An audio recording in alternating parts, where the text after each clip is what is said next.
I'd say it was more of my parents' decision, and I felt it was right for me.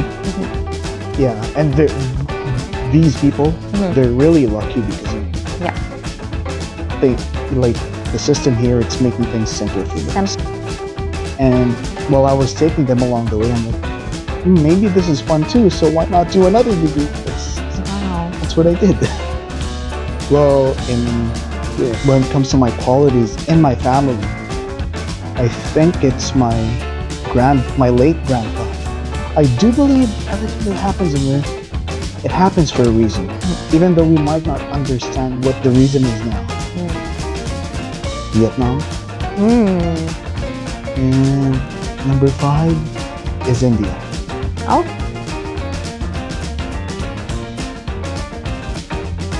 Okay, hi guys, welcome to our channel. It's K to be Karen. Today you have me, Karen, and today we have another guest in our podcast, and that is Josh.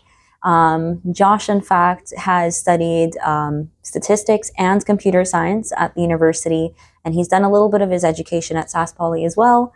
And now he's made some time in his somewhat busy schedule to be here in our podcast today. Before we begin, I do want to tell him that as a token of appreciation, we're giving you 2 gift cards over here. They're thanks. from, you're welcome. This is from Westgate Books and Brighton Books. So Westgate Books is located on Louise Avenue, and they are basically a bookstore that sells secondhand books and used books. So all of their books are basically half the retail price. They have different genres as a normal bookstore has, like romance, thriller, historical fiction, indigenous storytelling. And I don't think I've mentioned this in previous podcasts, but Westgate Books also has a little cat. So if you're a cat lover like me, I think it's a lovely bookstore to visit. They have owners that are Nikki and Luke was very kind, and he's shared all of these gift cards for our guests at the podcast. So highly recommend for both the audience who are students and also you to go visit them. They also give additional discounts if you're a student, so that's really nice. The second bookstore that I have a gift card for is Brighton Books. So Brighton Books is on the 20th Street West. They also sell secondhand books at half the retail price. They're relatively newer compared to Westgate Books, so I think they opened in 2019. Westgate Books opened way back in 1972, but they've just changed owners over time. So highly recommend for both of these bookstores. They both do lovely work, and they're both local businesses, not involved in any kind of chain. So highly recommend whenever you get some time. Okay, enough of promotions, and now a little bit about you. So can you describe yourself to the audience?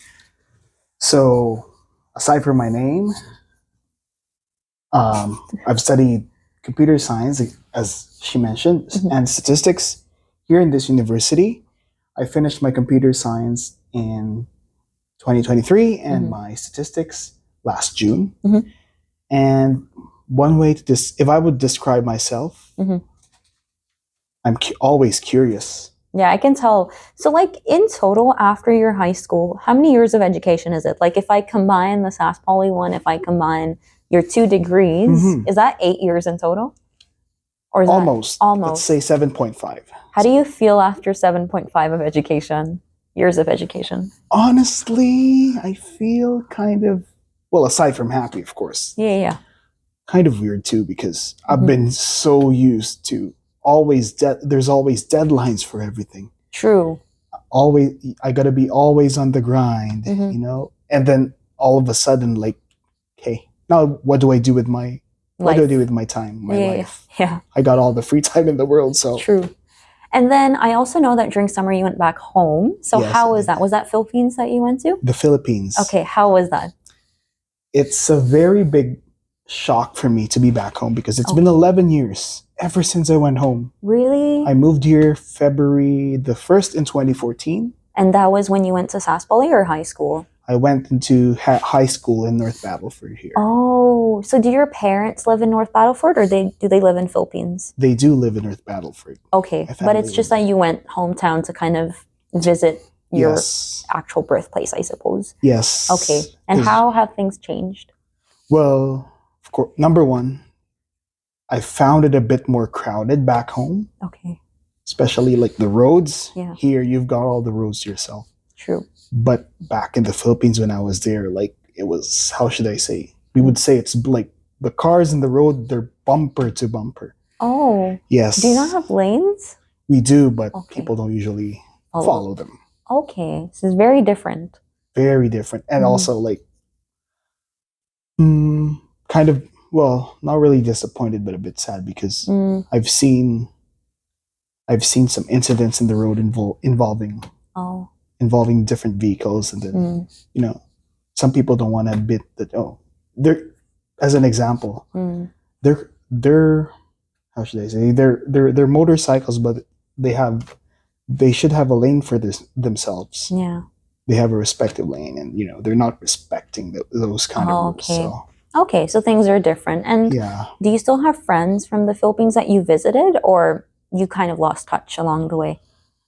yes, I do.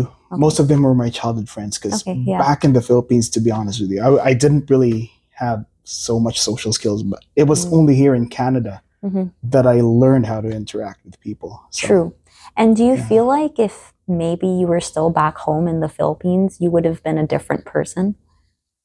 I know these are deep questions at the beginning of the podcast. That's quite difficult because I'd say no. Okay. I would still be the same shy person I once was. Yeah. Because here, you know, it also depends on the situation, but according to my point of view, I'd still be the same person. Okay. Yeah. So you still feel like, so do you feel like you're a shy person, or do you feel like you're more confident? Like, what do you feel? Well, now you're confident. I'm more confident, yeah. Okay. Now, apart from your trip back home, how was summer in general for you here? It was pretty good. Okay. You've enjoyed it? I've enjoyed it. I'm also working as a casual staff for Saskatchewan Health. So. Oh, that's so sweet. Yeah. Yes, I love that. I also feel like now that you've graduated, there's like a lot of stress that must have been like off of your shoulder. Because again, right, like you don't have to go to school, you don't have to worry about like meeting those deadlines. I feel like things are a lot more simpler for you. They're a lot more simpler, yeah. But honestly, I kind of miss, you know, grinding too, because You're so used to it. Yeah. So I kind of feel like coming out of that mindset or coming out of that schedule is hard, but hopefully I feel like if you find a full-time job, things might just go back into that grind mode and you'll feel better again. Yeah. I'm just going to shift gears a little bit. I want to learn a little bit more about like your life in Philippines, because you were brought up in Philippines and you grew up there, and you've done a little bit of high school in North Battleford, right? Like in the country.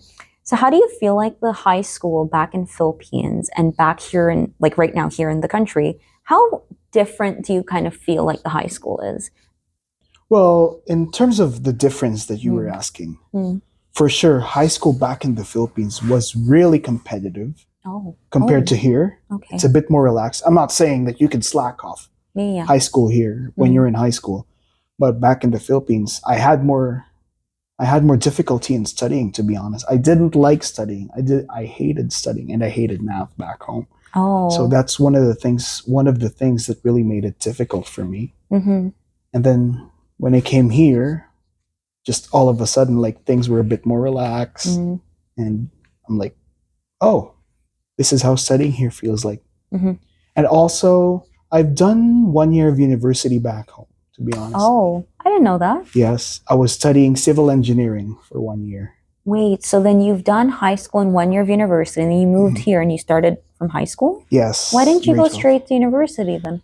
Because the educational curriculum back in the Philippines is based on the United States. Okay. But here it's British, right? So they wouldn't give it credits. Even if you've done high school back in Philippines? No, we were 2 years short.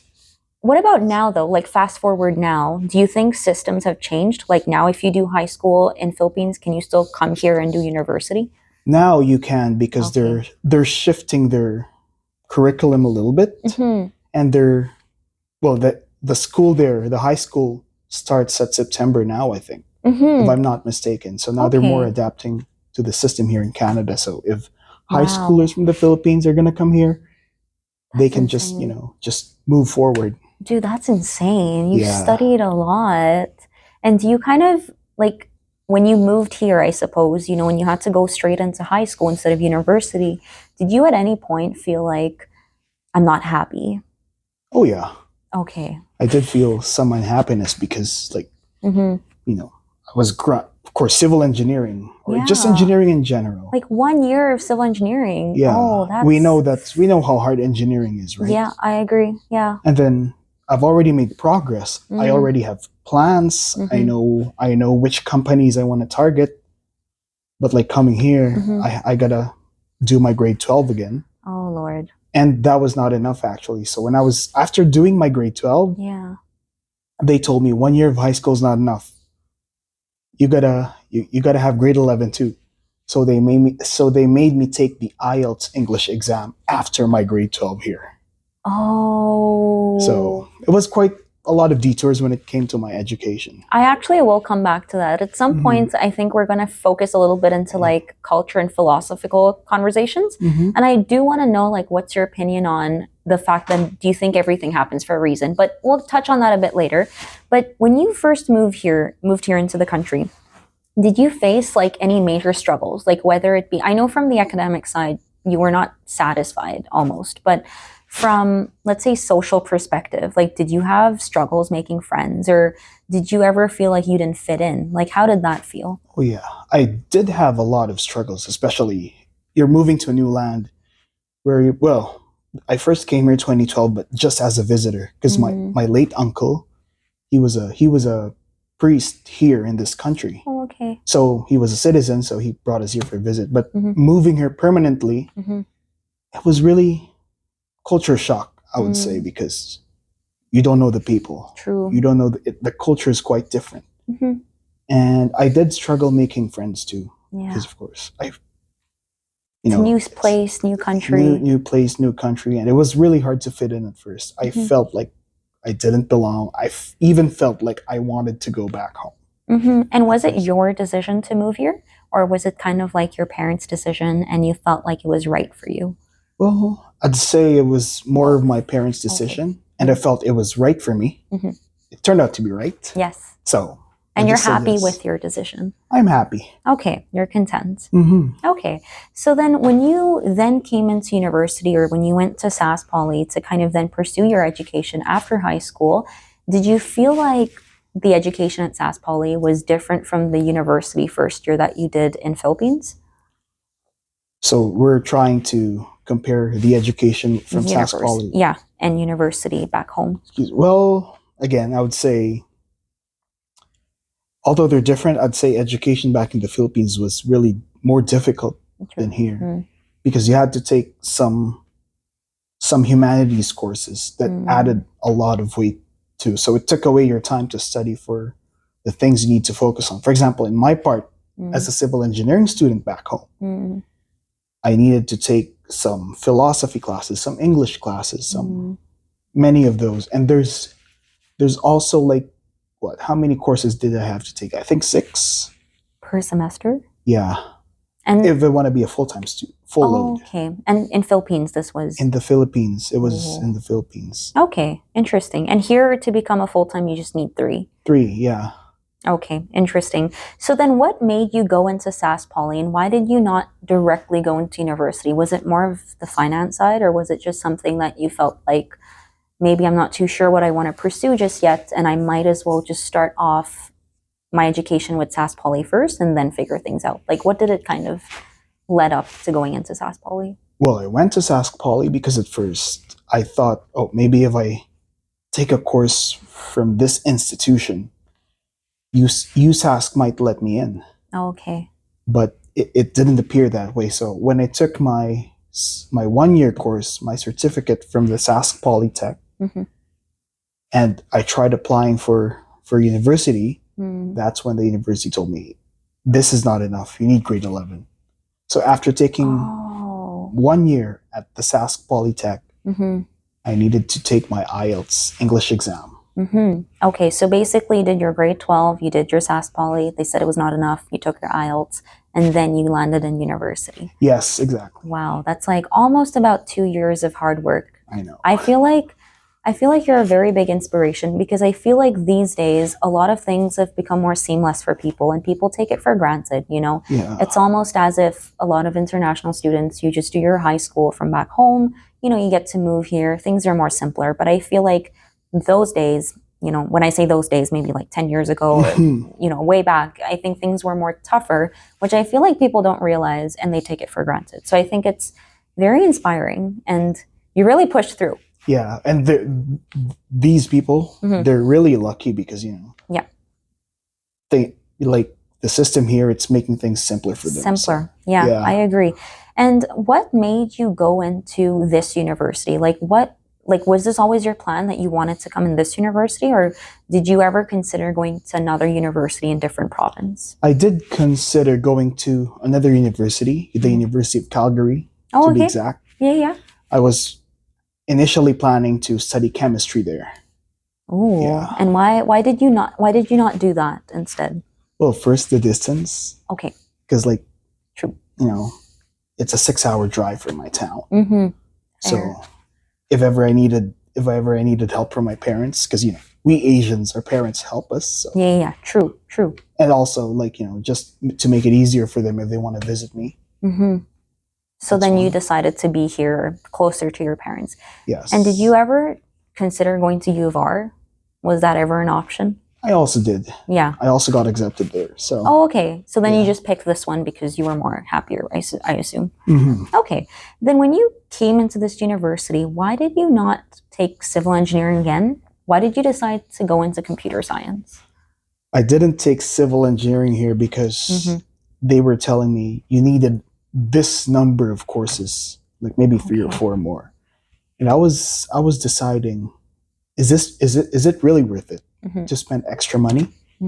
Or maybe there's also some other programs that will be in demand too, or are in demand in today's world. So that's the reason I decided to study computer science instead of civil engineering here. And then when you studied computer science, did they have an internship program back then, or they didn't? They did. And did you decide to go into it, or you thought it's maybe not the time? Nope, I didn't, because during that time I was already 5 years into my studies here in university. So I'm like, my graduation, it's going to be delayed. And I was already in my 5th year here. I was already kind of predicting, I think I wanted to study one and a half more year. So.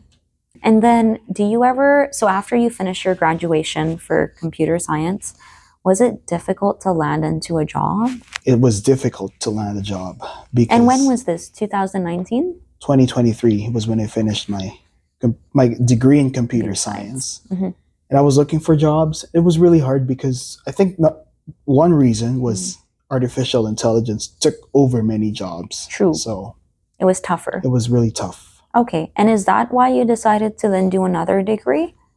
Or was there another reason for that?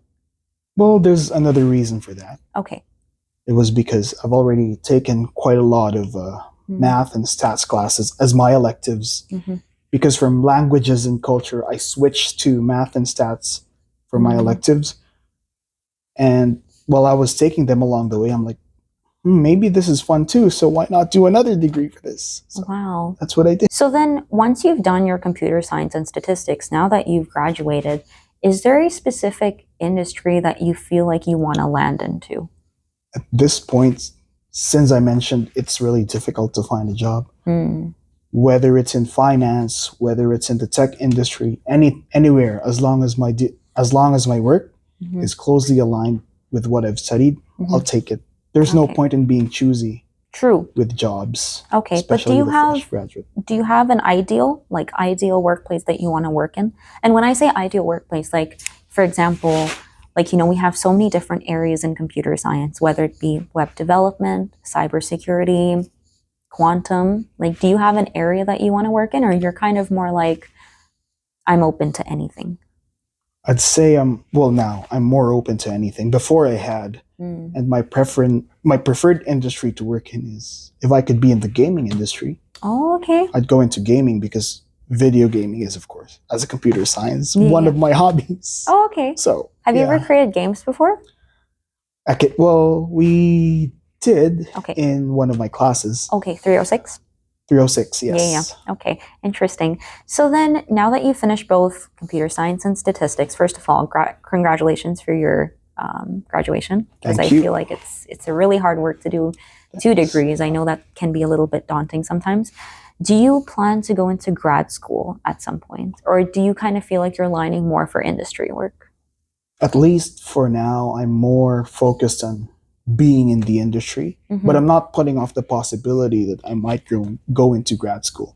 Mm-hmm. But if ever I go into a grad school, maybe I want something different, maybe related to politics, maybe, or Oh, okay. humanities, maybe. Okay. So you want to, for your master's, you want to do something different from your computer science and your statistics. Yeah, or maybe Oh, if I could do Master of Public Administration, maybe. okay. Interesting. Yeah, that's interesting. So you're kind of like, I feel like a lot about you, from what I can tell, is you're a person who's very curious because you started with civil engineering, moved into computer science, moved into statistics, and you're so open to exploring the world, which I think is what the world needs. You know, like it needs curious minds. And I think you have that potential, which is very interesting to me. And I feel like you're very hardworking too.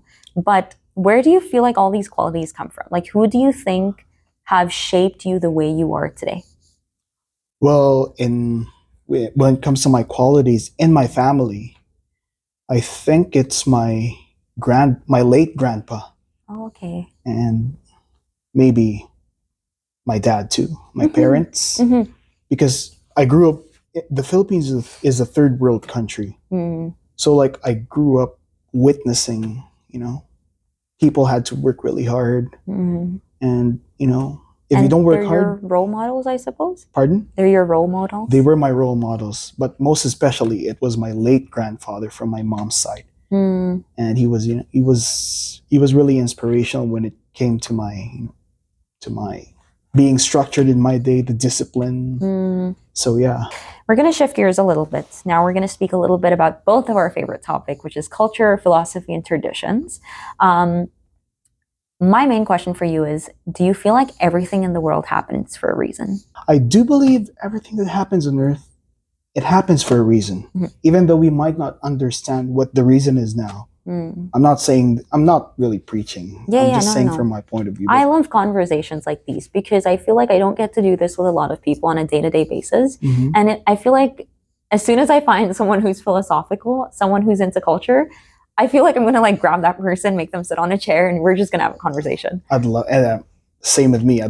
I like talking about religion and traditions too, cultures. It's interesting. It just makes me understand how someone thinks and why they think the way they do, which is very interesting. Sorry to cut you off though. No worries. Yeah. So yeah, basically, I believe everything that happens on Earth happens for a reason. Mm. Sometimes you don't understand what happens, Mm. but sometimes we just have to trust Mm. this reasoning that happens. And for me, I'd say this reason Mm. is the plan of God.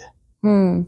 And you know how, like, I don't know if you believe this. Maybe every culture maybe is different. Yeah. I don't know, but I've heard this a lot where everyone says that every single human being that comes on Earth comes with a purpose, And I personally don't know how much I agree to this because I feel like it's hard for a person to have like a sole purpose in life. And maybe it's just because you've been bundling up so many things on yourself, whether that be education, family responsibilities, finance pressures, and you somehow forget what your purpose of your life is, or you don't really find clarity to it, right? So, what is your opinion on that? Like, do you feel like every person has some kind of purpose in this world, and how do they figure that out?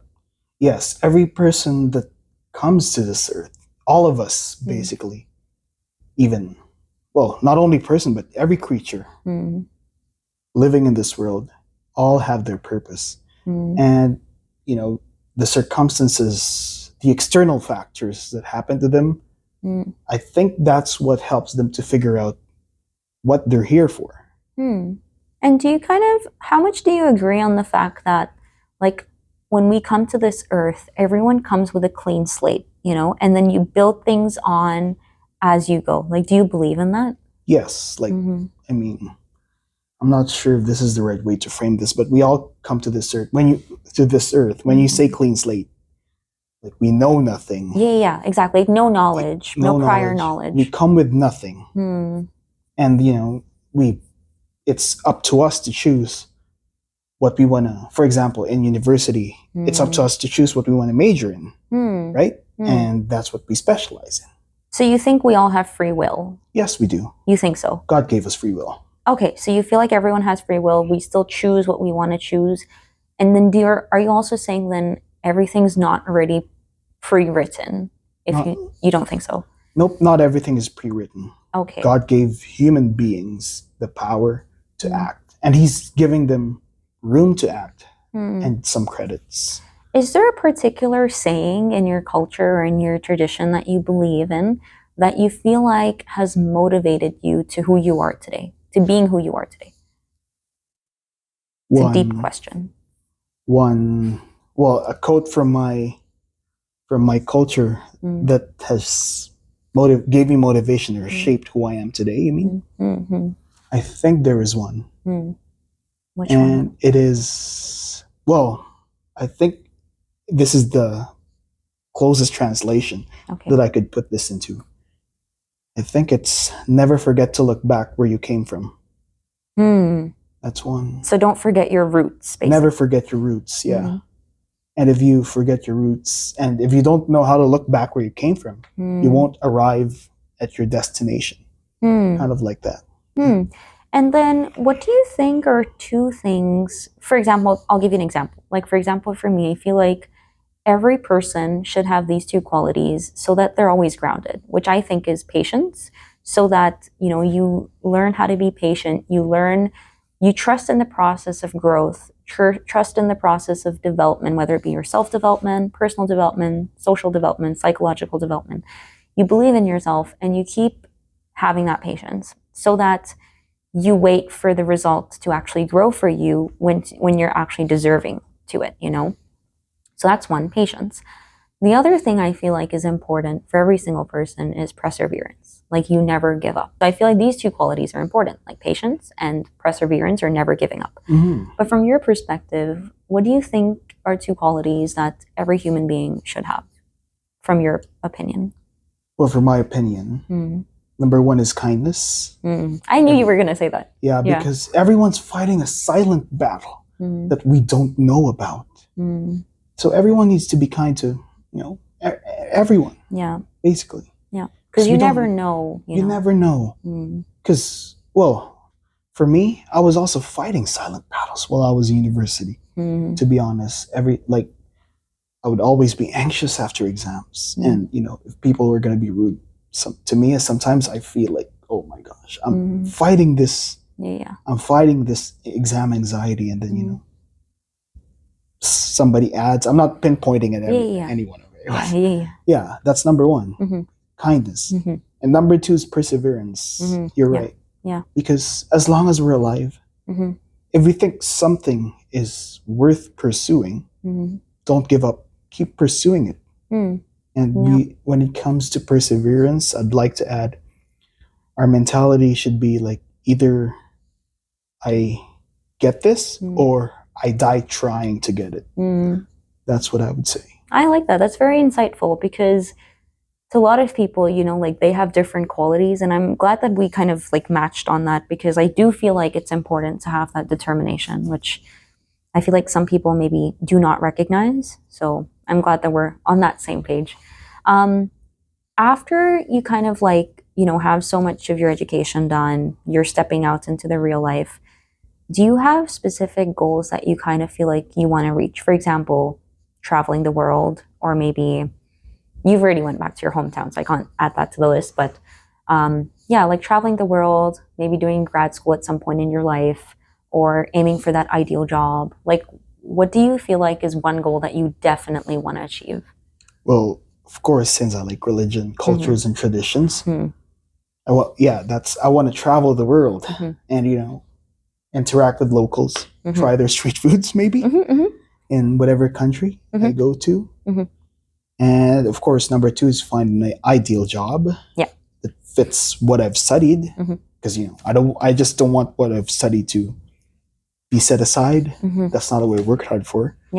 And third, maybe if I could have a family, or Mhm. If I could build a family, then I would. Yeah. Okay. So that's kind of where you kind of see yourself, Mhm. maybe in give or take the next 10 years. Okay. Yeah.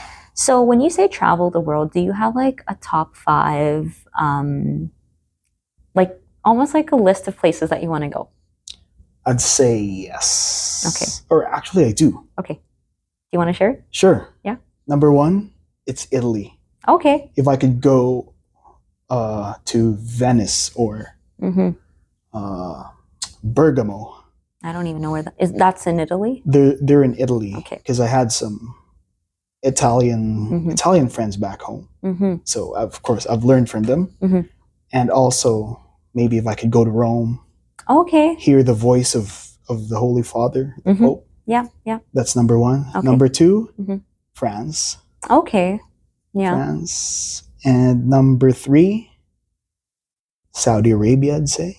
Oh, okay. Saudi Arabia. Interesting. Number 4 is Vietnam. Mm. And number 5 is India. Okay. Those are very like interesting. I feel like they're all diverse, except the first two. That's kind of in Europe, but like all the others are kind of like Mhm. very diverse cultures. Have you ever been to Australia?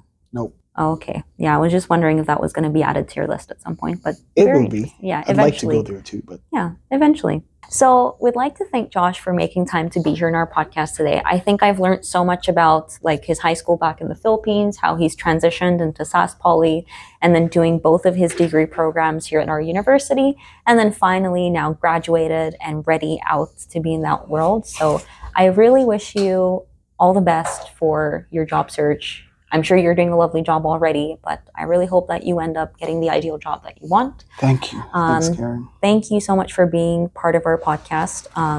Thank you so much for sharing the raw parts of yourself. And thank you for sharing a lot about the philosophical part of yourself, because I don't think I get a chance with a lot of guests to talk about the philosophical side of things. So thank you for being very open on that. I'm also going to say if there are any people in the audience who have questions for Josh, you can leave it in the comment section below. And I will perhaps leave Josh's contact information, maybe his LinkedIn or maybe his Instagram. So if you feel like you want to contact him, you can also reach him out there.